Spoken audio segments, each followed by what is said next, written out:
जय श्री श्याम दोस्तों, नमस्ते, आदाब, सत श्री अकाल, अस्सलाम वालेकुम। कैसे हैं आप सब? आई होप आप सब बहुत अच्छे होंगे। मैं भी बहुत फिट एंड फाइन हूँ। तो friends, welcome to my YouTube channel react with Manu. And जो चैनल पर न्यू है और फर्स्ट टाइम ये वीडियो देख रहे हैं, तो वीडियो स्टार्ट होने से पहले आप लोग सब्सक्राइब कर लीजिए ताकि आपको मेरे आने वाली वीडियोस की नोटिफिकेशन मिल सके। तो दोस्तों, आप लोगों से मेरी एक शिकायत है कि आप जो है मेरे वीडियो आजकल शेयर नहीं कर रहे, जिस वजह से व्यूज बहुत ज्यादा कम आ रहे। इनफैक्ट जब मेरे 1K से कम सब्सक्राइबर्स थे तो इतने अच्छे व्यूज आते थे, 2K, 4K, 5K व्यूज। लेकिन अभी जब मैं अपलोड करती हूँ तो सिर्फ जस्ट 500 एंड 3-4 दिन में जाके 1K होता है मुश्किल से। तो आप लोग वीडियोस को शेयर नहीं कर रहे, वीडियोस को पूरा देख नहीं रहे हैं। तो मुझे नहीं पता इसका रीजन क्या है। अगर कुछ रीजन है तो कमेंट में जरूर लिखिए। मैं अपनी उस गलती को सुधारने की कोशिश करूंगी और अपनी डेली वीडियोस भी अपलोड कर रही हूँ मैं, बिकॉज अभी शादियों का सीजन चल रहा है, इसलिए मैं भी थोड़ा शादी में बिजी हूँ किसी करीबी रिश्तेदार के, जिस वजह से मैं वीडियो डेली अपलोड नहीं कर पा रही। उसके लिए माफी चाहती हूँ। बस 4-5 दिन की बात है, उसके बाद मेरी वीडियोस डेली ही अपलोड होंगी। वैसे तो अपलोड हो ही रही है डेली, लेकिन फिर भी जैसे कंटिन्यू में लाइव भी आऊंगी और वीडियोस भी डेली डेली अपलोड करूंगी। तो फ्रेंड्स, आज हम जिस वीडियो पे रिएक्ट करने वाले हैं वो भी एक रिक्वेस्टेड वीडियो है। और जो काफ़ी टाइम से रिक्वेस्ट आ रही थी, जो हमारे एक स्पीकर हैं मुफ्ती सलमान अजहरी जी, उनकी वीडियो के लिए रिक्वेस्ट आ रही थी। तो उनकी एक वीडियो मैंने ढूंढी है और ये वीडियो मैंने सुनी और देखी कल। तो मुझे बहुत ज़्यादा इमोशनल फील हुआ और मुझे लगा कि मुझे इस वीडियो पे ही रिएक्ट करना है, ये वीडियो पे ही मुझे काम करना चाहिए, इस वीडियो को ही आप लोगों तक पहुंचाना चाहिए। क्योंकि ये वीडियो जो है बहुत ज़्यादा इमोशनल है। जैसे सभी को पता है फ़िलिस्तीन के बारे में क्या हो रहा है, वहाँ पे क्या चल रहा है, उसी चीज़ के बारे में वीडियो है। तो और ये एक बहुत ही इमोशनल बयान है और इसे बहुत ही खूबसूरत अंदाज में मुफ्ती सलमान अजहरी जी ने बयान किया है, और जिसका टाइटल है फ़िलिस्तीन का बयान। तो दोस्तों, आइए देर ना करते हुए हम सुनते हैं ये बयान और देखते जानते हैं फ़िलिस्तीन के हालात के बारे में। तुम्हारे कानों में अगर वो मुल्के शाम के बच्चों की चीख आई होती, रात पूरी बेकरारी में गुजर जाती। तुम फिलिस्तीन के बच्चों की आवाजें सुन लेते। बरसों हो गए मेरे अजीजों, एक रोटी का टुकड़ा भी अगर उनको मिल जाए तो छीना झपटी करते हैं। यहाँ तुम शादियों में खाने गटर और नालियों में फेंक देते हो। मुझे खुद याद है, आज से 4 साल पहले की बात, इराक में बगदाद शरीफ में 11वीं के मौके पर हम हाजिर थे। हमारे जितने साथी थे 11वीं करना चाह रहे थे। हमने कहा 11वीं करेंगे, पकाएंगे, हम ही खाएंगे, जितने खा रहे हैं वही खाएंगे। अल्लाह ने सबको आपको खिलाया है। आओ रिफ्यूजी कैंप में, जो जंगों में जिनके घर तबाह हो चुके, झोपड़ियां डालकर रह रहे हैं, हम बकरे काटते हैं, उन तक गोश्त पहुंच जाए, ये सबसे बड़ी 11वीं है। लोगों ने 13 बकरे काटे थे। मैं सिर्फ एक बात आपको बता रहा हूं, हम झोलियों में भर भर करके रिफ्यूजी कैंप गए थे और ले जाकर के जब तकसीम करने के लिए आए, वो बच्चे ऐसे लिपट पड़े थे कि हमारे कपड़े फट गए, सिर्फ एक एक टुकड़ा गोश्त का लेने के लिए।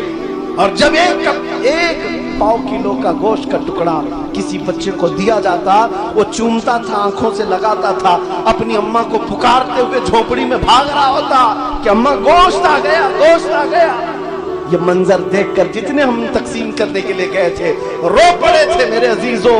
ये हालात आज उसी रसूल की उम्मत के साथ हैं और तुम्हें जरा बराबर एहसास नहीं, दर्द नहीं। आज हमारे नाचने के दिन नहीं है, हमारे रक्स करने के दिन नहीं है। नौजवानों को नाचते हुए रक्स करते हुए देखते हैं तो दिल के अंदर अजीब सी कैफियत पैदा होती है।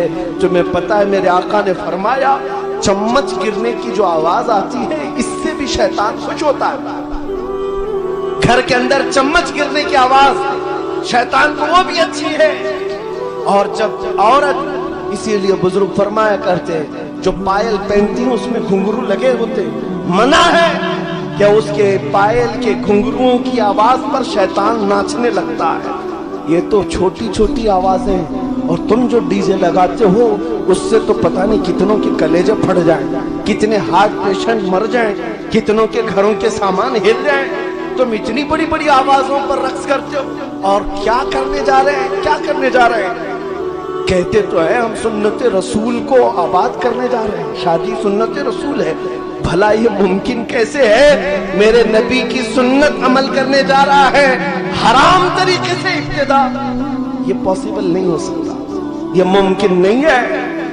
अजीजा ने गिरामी वक़ार, तुम अगर मुस्तफ़ा करीम सल्लल्लाहु तआला अलैहि वसल्लम के सच्चे मोहब्बत करने वालों में हो, इश्क करने वालों में हो, तो तुम ये तमाम चीजें भूल जाओगे। एक बुजुर्ग ने फरमाया, कितनी प्यारी मिसाल है, कितनी प्यारी मिसाल है।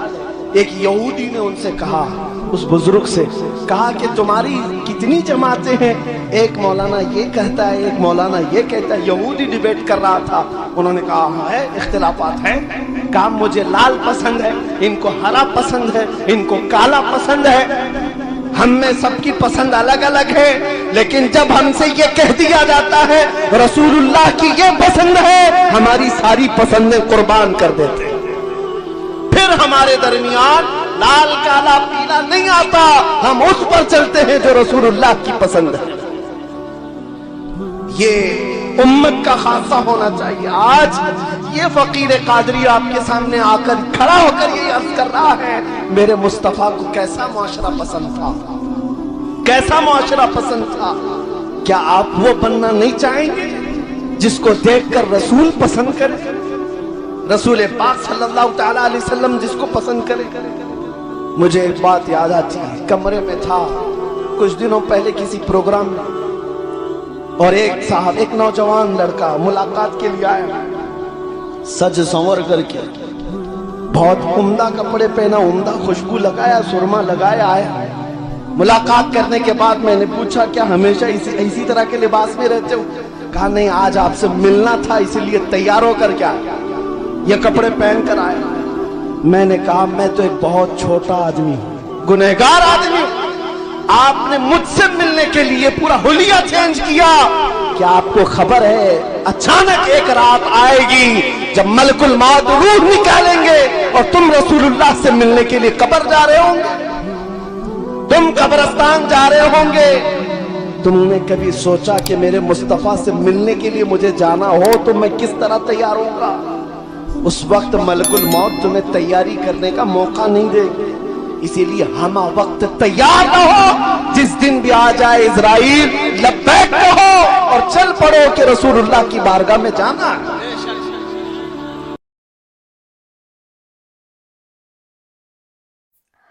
तो दोस्तों, आप लोगों ने ये वीडियो देखी और फिलिस्तीन के हालातों के बारे में वीडियो थी, आप सबको पता है और सब लोग जानते हैं दुनिया में कि इस वक्त फिलिस्तीन के क्या हालात हैं, वहाँ पे कितने जुल्म हो रहे हैं मुसलमानों पे और किस तरह से वो लोग जुल्म कर रहे हैं कि वो छोटे बच्चे बुजुर्ग कुछ भी नहीं देख रहे, बस जुल्म किए जा रहे हैं।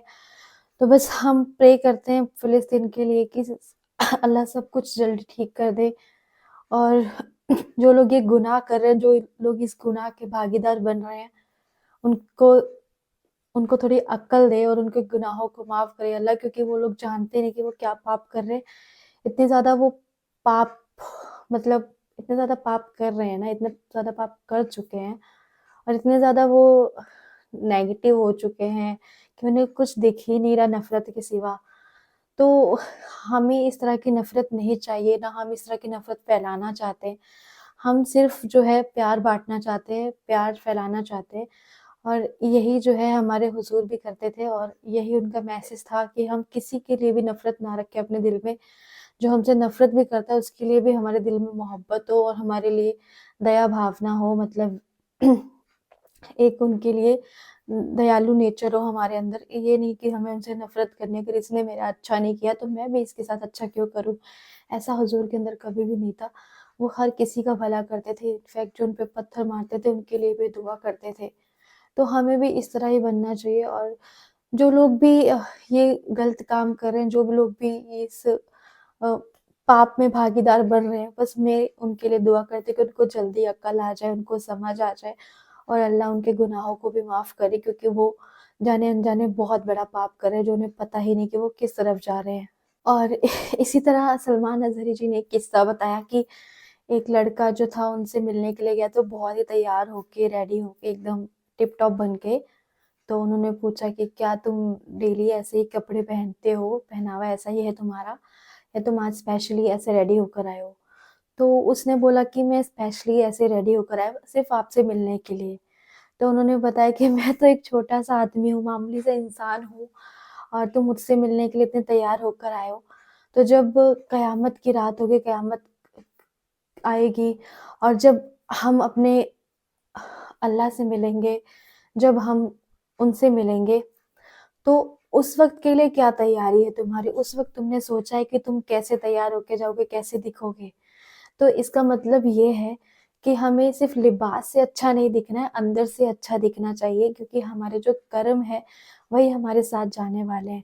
क्योंकि जब हम अल्लाह के पास जाएँगे, तो वहाँ पे हिसाब-किताब देखा जाता है कि हमने क्या अच्छे कर्म किए, क्या क्या नेक चीज़ें की हैं धरती पे रह के, क्या हमने पुण्य किया है, लाइक हमने क्या लोगों का अच्छा किया है, क्या अच्छा सोचा उनके बारे में। और ये नहीं देखा जाएगा कि हमने क्या लिबास पहना है, कितना महँगा कफ़न पहन रखा है और क्या नहीं पहन रखा। सिर्फ़ हमारे कर्म देखे जाते हैं कि हम इस दुनिया में, इस धरती पे क्या कर कर गए हैं। और जो कयामत का वक़्त है वो कभी भी आ सकता है और इस दुनिया को छोड़ने का वक़्त भी कभी भी आ सकता है किसी का भी।